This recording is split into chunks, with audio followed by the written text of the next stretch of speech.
Fala aí, galera, bom dia, boa tarde, boa noite a todos e todas. Vamos dar continuidade à nossa aula sobre o sistema endócrino, hoje dando mais ênfase ao processo de transporte, e de ligação dos hormônios aos receptores nas células-alvos, para que possa ser desencadeada a sua reação, a sua cadeia, a sua cascata de reações intracelulares e, consequentemente, desempenhar sua função nesses tecidos, beleza?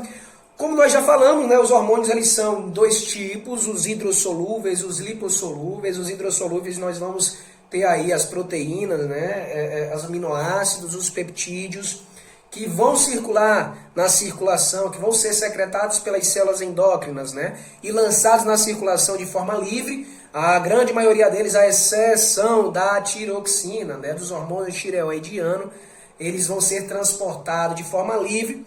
Apesar dos hormônios tireoidianos serem formados a partir de aminoácidos, eles se ligarão a globulinas carreadoras de tiroxina e serão transportadas por meio desses carreadores. Tá? Mas de outro lado, a grande maioria dos hormônios hidrossolúveis, eles serão transportados de forma livre na circulação. Já os hormônios lipossolúveis, é justamente o contrário. A grande maioria, a grande esmagadora maioria vai estar sempre carregada por alguma globulina.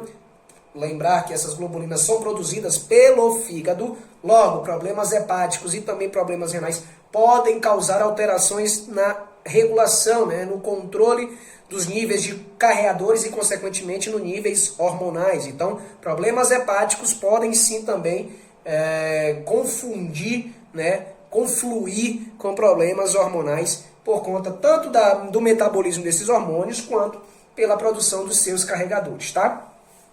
Essas proteínas podem ser a globulina carreadora de tiroxina, como nós já falamos, a globulina carreadora de hormônios sexuais, das gonadotrofinas, que são hormônios esteroidais, podem ser globulinas carregadoras de cortisol, produzidos pelo córtex da adrenal a partir de um estímulo hipotalâmico e hipofisário. E também nós temos a albumina, a principal proteína plasmática produzida pelos hepatócitos, que além de desempenhar importante função no controle da pressão coloidosmótica dentro dos vasos sanguíneos, tem também a principal função de carrear outras estruturas lipossolúveis, hormônios, nutrientes, enfim, tem também essa função de transportador, essa albumina, que vai ser um dos elementos, uma das proteínas que transportarão esses hormônios lipossolúveis, beleza? Essas globulinas carreadoras, gente, elas não servem apenas para transportar, não é apenas um transporte de um lugar, da célula produtora de hormônio até as células-alvo. Ela também recebe como reservatório.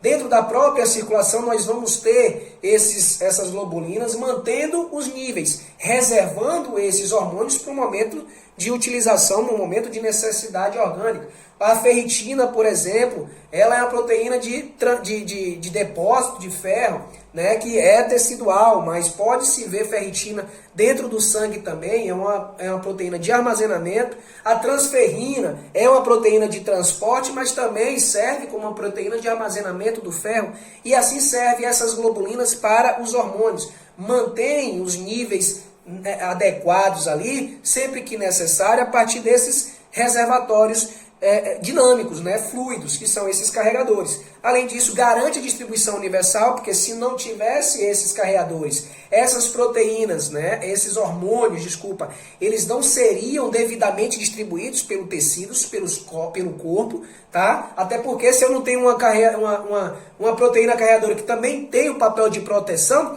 esses hormônios seriam metabolizados, seriam destruídos, seriam alvo de enzimas plasmáticos e também de enzimas endoteliais antes da hora, não chegando em suas perfeitas condições, com suas funções integrais, às células mais longínquas. Elas sofreriam o metabolismo logo no início e não sobraria nada para as outras células. Então tem esse papel também de proteger esses hormônios da ação de enzimas, da ação de destruição do metabolismo pelos tecidos, pelo fígado, pelos rins.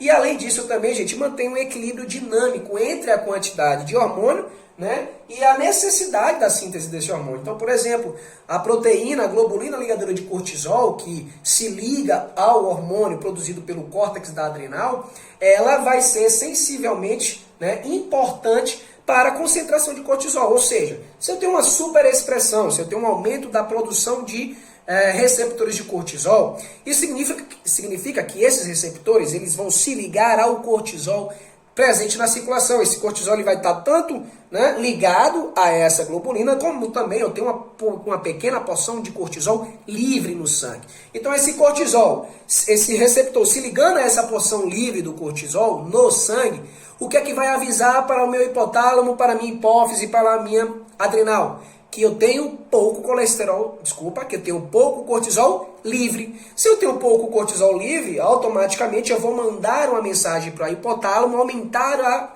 síntese do hormônio liberador de corticotrofina. Esse aumento do hormônio liberador de corticotrofina cai na circulação, chega ali até a hipófise, imediatamente abaixo do hipotálamo, e fala para ele aumentar a produção de ACTH, hormônio adrenocorticotrófico. O estimulador do hormônio adrenocorticotrófico. Ele vai cair na circulação, vai chegar na adrenal, no córtex da adrenal e vai sinalizar o quê? Vamos produzir cortisol, porque os níveis de cortisol livre no sangue está baixo. Beleza? Então também tem esse papel importantíssimo de manter o equilíbrio dinâmico entre a concentração do hormônio dentro da célula e fora da célula. Beleza? Nós temos, gente, para controlar a secreção de hormônios, para dizer qual a quantidade, quando eu devo, como eu devo produzir, eu tenho os estímulos secretórios e estímulos inibitórios.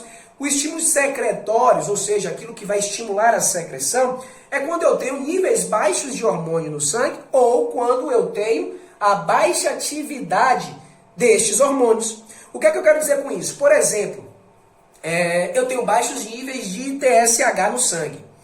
O problema de baixos níveis de TSH no sangue, ele vai ser tanto do hipotálamo, se não produzir o TRH, quanto da própria hipófise, beleza? Se eu tenho baixo nível de TSH no sangue, eu não vou ter níveis adequados de T3 e T4 sendo produzidos pela tireoide, beleza?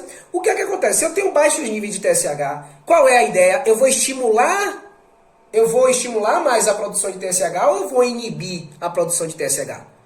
Eu vou estimular a produção de TSH porque os meus níveis estão baixos.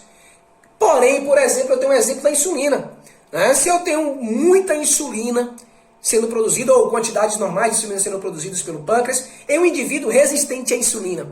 Resistente à insulina significa que minhas células não se ligarão, não pegarão a mensagem que a insulina quer dizer. Eu até tenho insulina no sangue, mas a sua atividade, observe o segundo ponto, a sua atividade está rebaixada. Eu não tenho a mesma função da insulina no indivíduo diabético, né, tipo 2, de um indivíduo sem diabetes tipo 2. Então essa enzima, esse hormônio não vai funcionar da forma adequada e vai sinalizar para o meu pâncreas fazer o que, gente? Estimulando a secreção de mais insulina.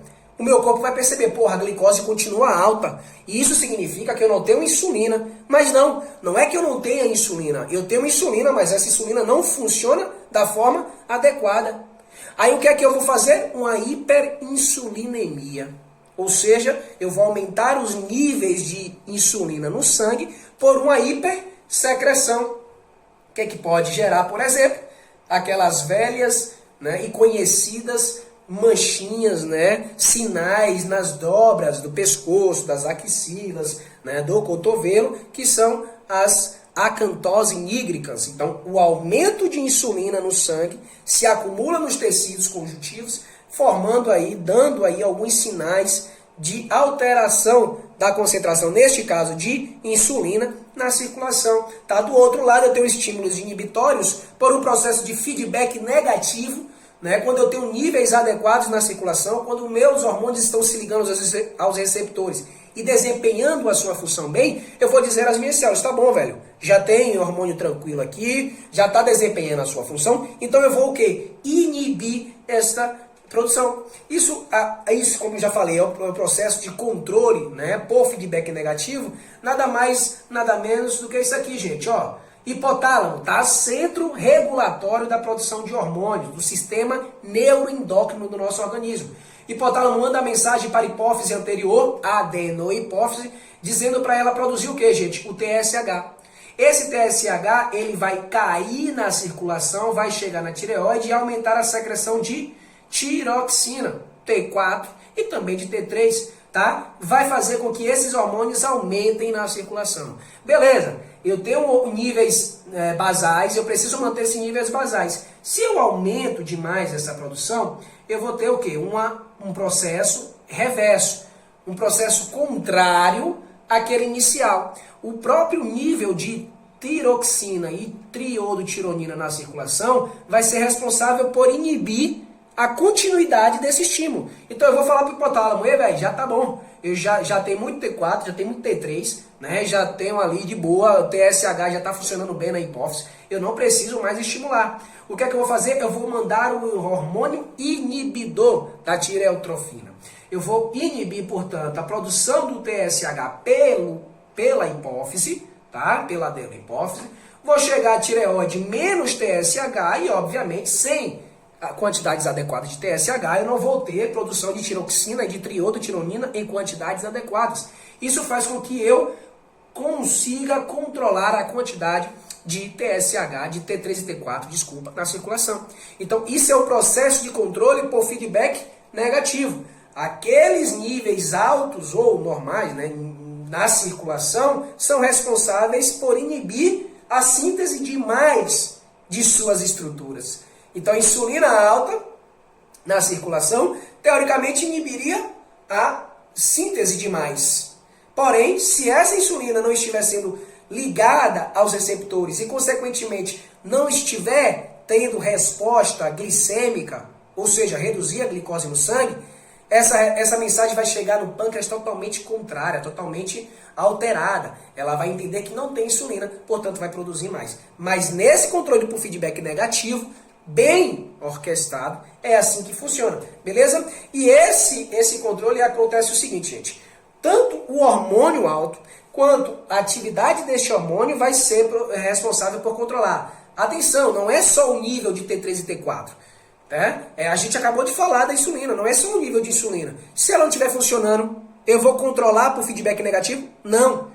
É essa a diferença da insulina para os outros hormônios que consegue fazer esse controle de forma tranquila, né? Com uma alteração dessa função da insulina, eu não vou ter como fazer esse feedback negativo, eu vou fazer o contrário, eu vou fazer o feedback positivo. Os níveis altos de insulina vai acabar acarretando mais produção de insulina, e mais produção de insulina, e mais produção de insulina, fazendo um quadro hiper insulinêmico desse indivíduo e as consequências que nós já sabemos, né?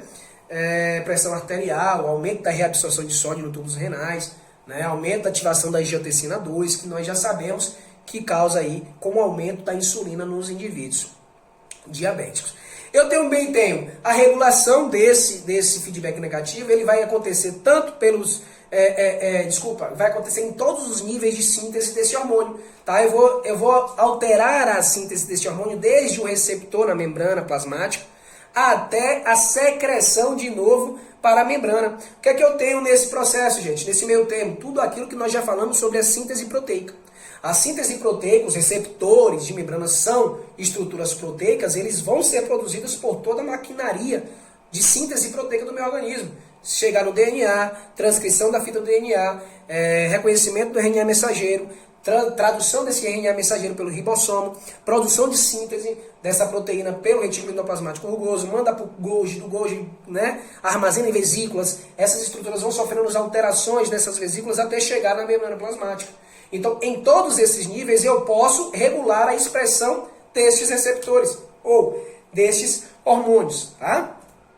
Aqui, só para esquematizar, feedback negativo, quando o aumento da produção desses hormônios afetam, né, para baixo, diminuem a produção desses próprios hormônios, e o contrário, quando a presença desses hormônios no sangue estimula ainda mais aquela glândula produtora a continuar produzindo. Beleza? Feedback negativo quando os níveis altos de um produto diminuem a síntese desse mesmo produto, e o feedback positivo é quando os níveis altos desse produto estimulam ainda mais a produção deste produto. Beleza?